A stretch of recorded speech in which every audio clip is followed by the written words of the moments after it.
আপনারা জানেন জান্নাতের মধ্যে একটা মাহফিল হবে, সেমিনার হবে। সেখানে আল্লাহ জান্নাতীদেরকে নিয়ে একটা মাহফিলের আয়োজন করবেন। জান্নাতি শ্রোতা হবে আর বক্তা হবে তিনজন। প্রথমে বিশেষ বক্তা হিসেবে থাকবেন হযরত দাউদ আলাইহিস সালাম। দাউদ আলাইহিস সালামের কুরআন নাজিল হয় নাই, দাউদ নবী কোনোদিন কুরআন পড়েও নাই।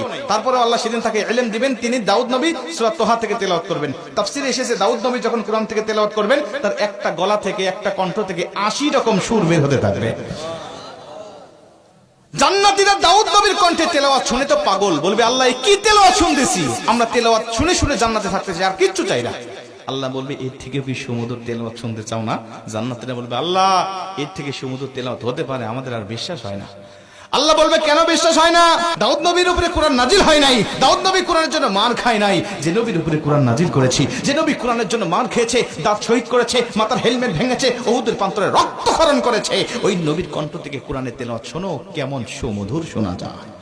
আমার নবী যখন সূরা ইয়াসিন থেকে তেলাওয়াত করবেন জান্নাতীরা তো পাগল হয়ে যাবে, বলবে আল্লাহ কোনো হুর চাই না, কোনো গিলমান চাই না, কোনো নাজ নিয়ামত, কোনো শরাব, কোনো ঝর্ণা, কোনো কিচ্ছু চাই না। আল্লাহ শুধু নবীর কণ্ঠে তেলাওয়াত শুনে জান্নাতে হাজার হাজার বছর আমরা কাটিয়ে দিতে চাই।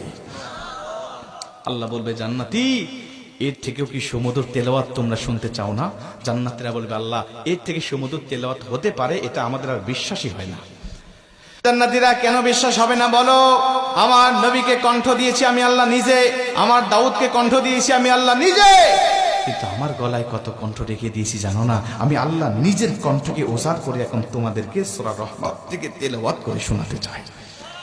আমার আল্লাহ সেদিন টান দিবেন সূরা রহমান থেকে, আর রহমান বলবেন না, তিনি আনার রহমান বলে টান দিবেন। আমি রহমান, যে রহমানের কথা দুনিয়াতে তোমরা শুনেছো, যে রহমানের ভয়ে দুনিয়াতে পাপ থেকে বিরত ছিলে, যে রহমানের ভয়ে তাহাজ্জুদের ওয়াক্তে দাঁড়িয়ে চোখের পানি বিসর্জন দিয়ে নামাজ আদায় করেছো, যে রহমানের ভয়ে সারাটা দিন রোজা রেখেছো, যে রহমানের ভয়ে তোমরা সত্যের পক্ষে চলেছো, ওই রহমান